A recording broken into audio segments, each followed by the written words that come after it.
What's going on, guys? Welcome back to my YouTube channel, PJ3 Sports. I'm your host, as always, Pierre Noche. I got a cool guest with me, Donovan, who knows the basketball landscape, played basketball with me before.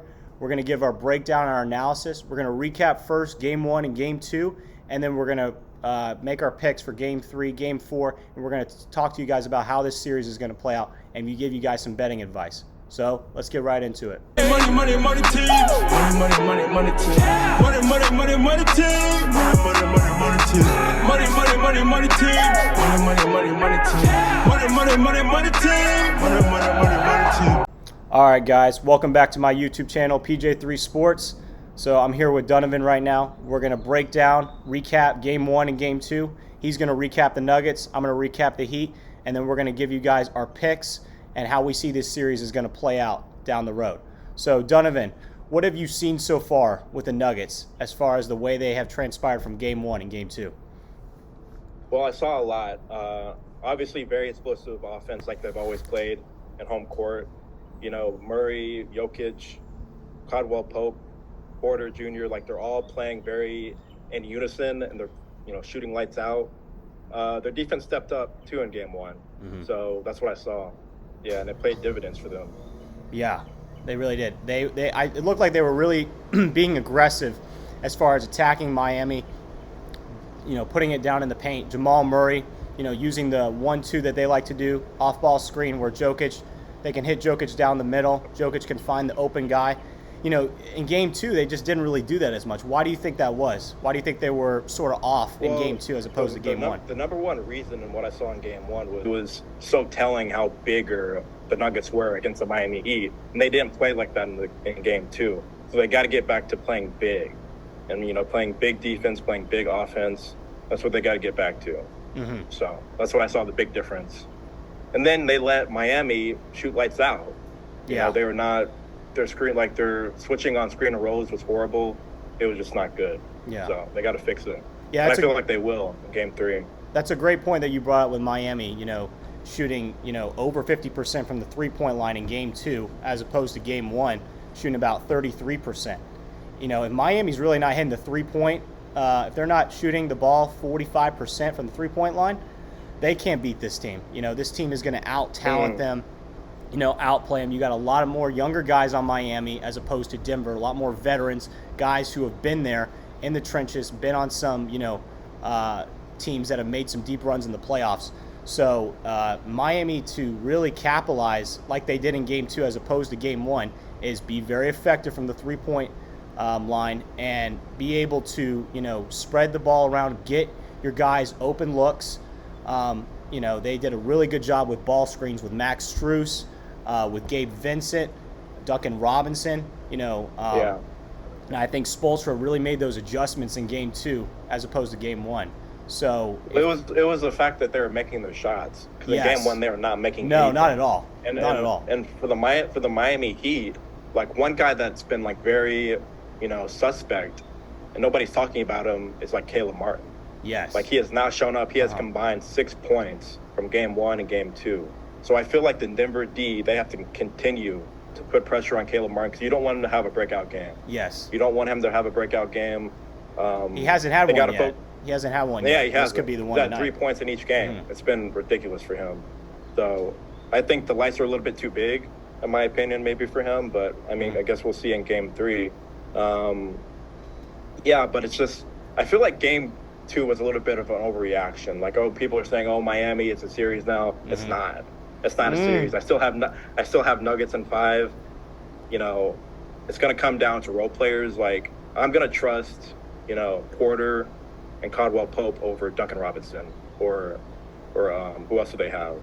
Gabe Vincent. Vincent. These guys are, they come and go. Like Gabe Vincent and Duncan Robinson, they played horrible Game 1. Then they just decide to show up Game 2. No, Denver's guys did not show up Game 2. They did not show up Game 2. And I had a feeling that Miami was going to get one. A lot of people probably thought I was crazy thinking that. But, I said Miami gets one, this series is going to get interesting. But, you're going to... Well, the thing is that, if Porter Jr. or Caldwell Pope, they hit 1 or 2 more shots, it's a completely different story. No. So, right. Yeah. And, blowing an 8-point lead like that, allowing Miami's... I read this. Miami right now is plus 90 in margin. In fourth quarter. So a lot of their success comes from the fourth quarter when they've been down 8, down 10, going back to Boston.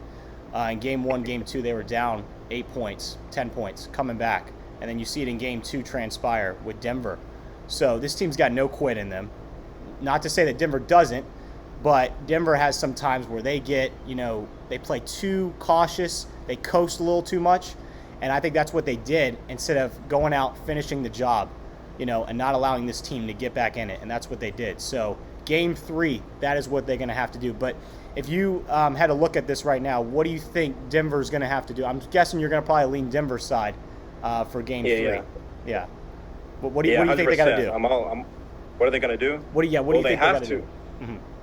They have to play. Number one, they had to play better perimeter D, right? Because Miami is not shooting well. Miami is not shooting well from the 3. It's very, very unlikely they're going to win the ball game. Mm-hmm. That's just like a general, because they're a smaller team. Right. They want to jack up threes. They want to make their threes. You saw in game 1, they were not making their threes. They end up losing. Mm-hmm. So they have to play really, really good perimeter D. That's number one. Number 2 is they have to stop the fourth quarter burst that Miami has. And one way I would do, if I was the Nuggets coach, I would do like a 3-2 extended matchup zone. You have 3 people at the top of the key, then you have 2 people on the post. If Bam Adebayo is going to beat us from the post and whatever, but I'm not going to let Gabe Vincent or Duncan Robinson, jack up a bunch of threes. By the time it's the fourth quarter, they already have the rhythm going and everything. So, and then Jimmy Butler, he's going to get his points, but I'm not going to let him jack up a bunch of threes in the fourth quarter. So I would do like a 3-2 matchup zone. And I feel like that would really kind of throw them off a little bit, slow them down so they don't score as many points, like 30-plus points, like they've been doing. Yeah, you made a good point with Jimmy. I mean, you look at Jimmy Butler and what he's done in this series as opposed to last series. Last series, he was dominating Boston, getting to his spots, getting in his rhythm. In this series, he's not doing that as effectively. 13 points in game 1, 17 in game 2. That's not enough for Miami. It got them the job done because he had 21. He had 21 in game 2. Did he have 21 in game 2? Okay. Yeah. Yeah. I saw he did. Yeah, that's right. He knocked down 3 big shots in game 2 in the fourth quarter. But, if he's not able to do that in game 3, he could do that if they put him in the position to where he's got to go out and execute and win them the game. He has the ability to do that. But I think so far he's got to get his team in a better start as opposed to leading them the way, setting the tone, saying, hey, guys, I'm here. All right, I'm ready to play. And that's setting the tone, knocking down a couple shots, getting the other guys in rhythm, inspiring them, giving them confidence to where they can win this game and stay in it. Because what Denver's going to do is definitely going to make those adjustments and, really try to punch them in the mouth right from the get-go. They've watched the tape, and they know Mike Malone's a very intelligent, smart coach. They're not going to go down 2-1. They have not been down 2-1 in any of these playoffs, in any of these series. So if you expect Denver to come out, guns blazing, Miami's got to do the same and say, no, we're here. And, we're not going to just do it for the crowd, but we're going to show the Denver Nuggets what we're all about. So, yeah, the Denver Nuggets are a team that, I've watched a lot of film. They have to play with swag. I know a lot of NBA teams have to play, but they have to play with swag. When they're in transition, they play with swag. Sort of like Showtime a little bit. Not really, but they have to play with swag. They have to get back to that mentality, especially in transition offense. But you definitely played with a lot of swag back in the day. I remember you back in travel basketball. 100%, yeah. No hesitation whatsoever. When you go back to, if I were the Denver Nuggets coach, I would play man-to-man quarter 1 to 3, and then I would switch it up on them and do a 3-2 zone. That's going to slow the Miami Heat down. They're going to be like, okay, what are they doing? Mm-hmm. It's going to be a complete surprise. They're not going to score 30-plus. Yeah. And if they're not going to score 30-plus, then, higher chance for them to win the game, obviously. Right. So they've been having very good fourth quarters. You can't allow that. You can't let it happen. Mm-hmm. But that's what I would do. Yeah. That's a big one. Yeah, do not let them get hot in the fourth quarter. And also Jamal Murray's got to step up big time too in this game. He had, I don't know, correct me if I'm wrong, I think he had somewhere in the 10 to 15 points Yeah, I think he had 18 points 18 game too. points. It's not going to be good enough. Not going to be good enough. He's got to get 25, 30 points. With him and Joker getting about 25, 30, Joker's going to get his. Miami realized that in game 2. So now it's up to Jamal Murray. They made adjustments on Murray game 2. How is he going to respond in game 3? What is he going to do to validate himself to the team and get them on a spark, get them going, get them. You know what I want to see off of Murray is he often relies on Joker a little bit too much on the pick and roll. Yeah. Do something yourself. Make a, drive by the bucket, or drive past the bucket. Try to beat your defender off the dribble. Right. Do some more creative things to open up your teammates. Absolutely. As, the point guard, you got to be able to do this in the finals. So I want to see a little bit more from him. Play team basketball. Yeah. Joker and Murray are combined 112 points. You got Jimmy and Bam combined 81 points. So they got to keep that going, this kind of dynamic duo that they have going on. Right. They have one of the best dynamic duos, I think, in the NBA right now. I would say they're probably top 5. Yeah. But because they complement each other pretty well. Absolutely. Very well. Very well. So, and they feed off each other.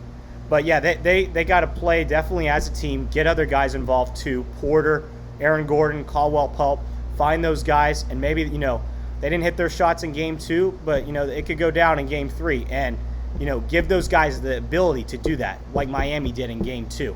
If they can do that, because Miami, they always love to spread the ball around. They're a team. They have good ball movement. Unselfish team, and exactly, great ball movement, unselfish, and that's how they're always going to play. So if Denver can come out and get the matchups they want, get the other guys involved, I think they're going to have a lot of success tonight. Well, everyone knows that.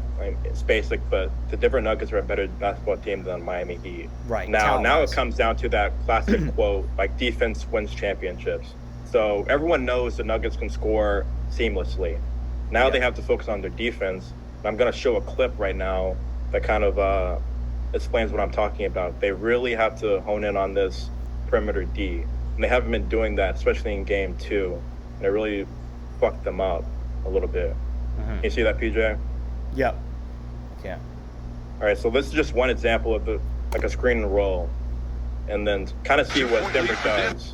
See what Denver does off the screen and roll. Meanwhile, free throws. Yeah. So I'm going to stop right here. Screen and roll was set, and it's sort of like Joker's out of position, Pope's out of position. Now, this guy can come, he can dish it off to Bam, or he could dish it off to a three-point shooter. Right. If they were in a 3-2, this would never happen because you'd be setting a screen on air. Yes. They need to be switching everything, because I'm fine with... And definitely Jokic, I think, has got to come, he's got to come a little bit more back to the free-throw line, maybe a little before the free-throw line, and kind of have that presence. But the reason I think he's up this far is, Strus has gotten hot. He got hot in the first and second quarter. So they really did not want him to get his looks. And, you said, Pope's beat on the screen. So they're trying to think, okay, if they give up the Adebayo, Aaron Gordon could come over here and flip off. But my thing is, he's already hot. I'm not going to let him, shoot a 3. Absolutely. I'm not going to, it's sort of like a double team off the screen. Yes. That can't happen. They need to be in a 3-2. One guy here, one guy here, one guy here. This would never happen. Yeah. That's my point. They do that a lot, like in the game 2. It was just really bad. Yes. And I think they're going to watch the tape and see what they missed and say, okay, this is how we either need to trap Strus sooner, right? Get up on him fast and maybe leave, instead of Jokic maybe doing that, have somebody else come and help. Or have Jokic come up and have the other guy slide back. And, eventually it's going to leave someone open. Switch everything. They need to be switching everything. And I know it's going to lead to, mismatches and everything, but you got to be switching everything and don't sag off when it's a screen. And it might leave somebody open, in the corner possibly or whatever, but that guy with the ball is going to have to make the decision pretty quickly. And then that could give Denver some time. If they make that long pass to whoever's in the back corner, Denver can adjust and try to, get back to their formation. So that was a great example. The point is that Denver needs to be switching. They do not need to be trying to go over the screen. They need to be switching everything. Yes, it's going to lead to mismatches, but they can't afford to let the Miami Heat kind of have this good ball movement, make a lot of threes. Yeah. Then they're in the rhythm and everything. They can't afford that. They need to be switching everything. if they want to play man-to-man. I agree with you 100%. So you're on Denver tonight. I'm on Denver tonight as well. Game 4, I don't know how we're going to see it breakdown, but, what is your pick? Because I kind of see where you're going to go with this. What is your pick? Who's going to win this series and how many games? So So the line is at -2.5, I believe. I'm correct. Mm-hmm. I think it should be a little bit higher. I'm going to go Nuggets -4.5. I was kind of maybe -5, but I'm going to do Nuggets -4.5. Okay. The over 211.5. That's what I'm going to do. Yeah. Maybe like a parlay if somebody for tonight's wants to do game that, you're talking about. Yeah, tonight's game. I Okay. think the total is going to go over. I think Denver's really going to come out. They're going to make defensive adjustments, and they're going to definitely win the game. Yeah. I think Denver. I'm on you with Denver. I definitely like the money line. Money line I think is at last time I checked, -145 or -150, somewhere around there. Yeah. So I think there's good value if you can parlay, possibly maybe move the over under down. If you like the over, move it down to 204, 205, whatever. Under, you could, if you like the under, move it up to 217, 218, and you can really get some value on that. I mean, that's probably a safer bet. Honestly, the money line. Yeah.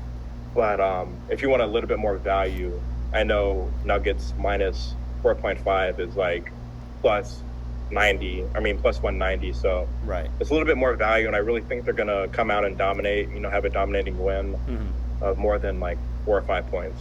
Gotcha. So. Yeah. And then last thing here, D, before we sign off, who do you got winning the series and how many games? I think I know where you're going with this. Yeah, I think you know. I'm gonna get hate. Don't tell them. Don't say it.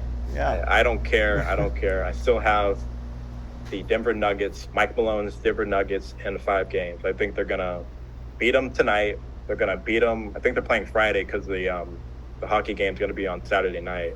But playing Friday, they're gonna win again Friday, and then they're going to win it all back at home in Denver. Yeah, for on their Monday fans. night. Yeah. So I think it's Friday. Yeah, Wednesday. Miami has no chance against this Denver team. If Denver is playing at their best, even if they're playing at 80% or 90%, Jimmy Fraud has no chance to beat Jimmy Fraud? Joker. Jimmy Fraud. I'm going to keep calling him Jimmy Fraud because he has not shown up. He has not shown up in this playoffs yet. Neither has Bam Adebayo. So they're just not. Yeah, they're not good enough to beat him. Definitely. So. Big Honey's got to deliver, my guy. Joker. Big Honey. That's what I call him. It's my nickname for him. Big Honey. Big Honey. Apparently all the girls love him in Denver. He's a big commodity back in Denver. Oh, for sure. For sure. He's out there at the clubs late at night. He's 100%. He's getting it up. Apparently the guy, he plays League of Legends and, he loves horse racing. So different strokes for different folks, right? Hey, you do whatever floats your boat, I guess, whatever suits you. But so you're gonna go Denver in 5. I'm gonna go Denver in 6.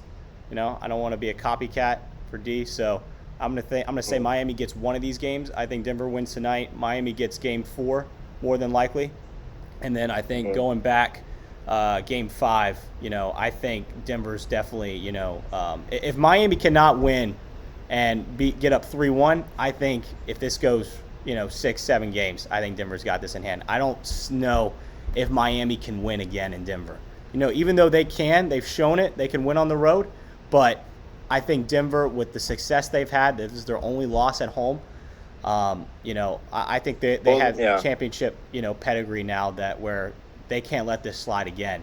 And the only way they do win is by luck. Like, I'm not going to rely on somebody like Duncan Robinson to give me 10 points in the fourth quarter. Like, that's not going to happen all the time. Yep. It's not even going to happen most of the time. So totally. I'm not going to place my money on people like Duncan Robinson and Gabe Vincent. Let's be real for a second. I'm not going to do that. So I think if they do win Denver again, it's going to be just like luck. Yep. Absolutely. So you got Denver in 5. I got Denver in 6. So I'm going to sign off here. Well, thank you so much for watching my YouTube channel. Like, comment, subscribe. Thanks for the guest on the show, Donovan, for coming out, giving his picks and so on. We might give you another breakdown and more picks as we go on in this NBA Finals. Maybe Game 5, Game 6. Might give you more of a recap for that and how we see the series is going to finish out. So thanks you guys again for tuning in, and go place your bets. Go make that shmoney, baby. Get it done.